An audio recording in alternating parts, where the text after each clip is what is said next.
Ipinamalas ng Philippine National Police ang kanilang mga makabagong kagamitang pandigma at pang-operasyon sa pagbisita ni Mr. Jong Bae Wang, President at CEO ng CAP Korea sa Camp Brigadier General Rafael Crame ngayong August 21, 2025. Pinangunahan ni Police Lieutenant General Edgar Alan Okubo, the Deputy Chief PNP for Operations, ang aktibidad na tampok ang mga PNP patrol at motorcycle units, mga armored vehicle ng Special Action Force at iba pang kagamitan na bahagi ng modernisasyon ng pambansang pulisya.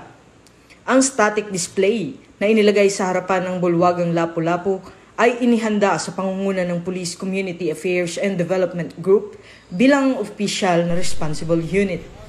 Ayon sa PNP, ang pagpapakita ng kanilang assets ay hindi lamang naglalayong ipamalas ang kahandaan at modernisasyon ng kapulisan, kundi magsilbi ring hakbang tungo sa mas matibay na ugnayan at kooperasyon sa pagitan ng Pilipinas at South Korea sa larangan ng seguridad at pagpapaunlad ng kakayahan ng pulisya.